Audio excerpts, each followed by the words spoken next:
धोखा दे उसको, लेकिन वो धोखा के चली जाती है, हानि हो जाता है। हालांकि हम फिराक में यही रहते हैं कि हमें हमेशा लाभ मिले। तो दोस्तों, लाभ हानि सीधा कॉन्सेप्ट है। लाभ हानि में सीधा कॉन्सेप्ट है। एक बात जान लेना कि एमआरपी, एमआरपी का मतलब होता है मैक्सिमम रिटेल प्राइस, इसका फुल फॉर्म हो गया। मैक्सिमम रिटेल प्राइस का यही मतलब होता है, मैक्सिमम माने अधिकतम खुदरा मूल्य, जिसको एमआरपी बोलते हैं। एमआरपी किसी भी सामान के डब्बे पर छपा हुआ रहता है, चाहे आप बॉर्नविटा खरीदते हो, कॉम्प्लान खरीदते हो, दवा खरीदते हो, उसे डब्बे पर लिखा हुआ होता है कि एमआरपी है 53 रुपया 50 पैसा।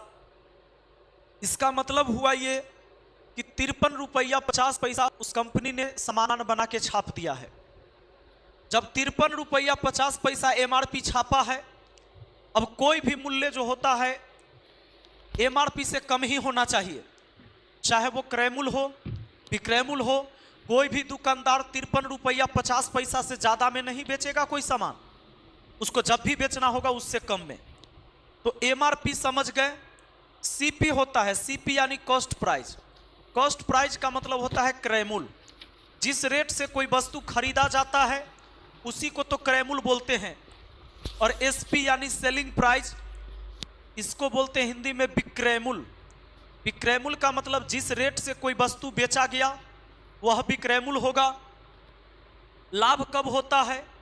जब कोई सामान ज्यादा में खरीद ले, कम में खरीद ले, ज्यादा में बेच दे, यानी हमारा विक्रयमूल्य ज्यादा रहे, क्रयमूल्य कम रहे, तभी हमें लाभ मिलेगा। उसी दोनों का अंतर लाभ होगा। कम में कोई सामान खरीद कर ज्यादा में बेच देंगे, लाभ हो जाएगा, लेकिन उसी प्रकार हानि भी हो सकता है उल्टा। अगर आपका क्रयमूल्य ज्यादा हो, आप बेच दिए आप कम में, तो इसका अंतर कर लीजिए, क्रयमूल्य में से विक्रयमूल्य घटा दीजिए, यही तो हानि होता है। इतनी अच्छी बात है। एलपी फॉर्म आया है क्या सर? कुछ लोग कह रहे हैं कि वो गलत भी है, अभी ऑफिशियल कोई नोटिफिकेशन नहीं आया है, तो एलपी के लिए परेशान न हो, आप अपनी तैयारी में लगे रहिए। चुनाव आ गया है, राम मंदिर के बाद आपको एलपी की वैकेंसी भी आएगी।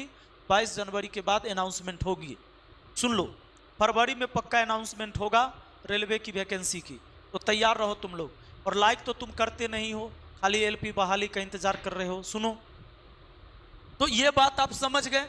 आप एक बात बताइए, कभी भी कोई सामान हम कम में खरीद कर ज्यादा में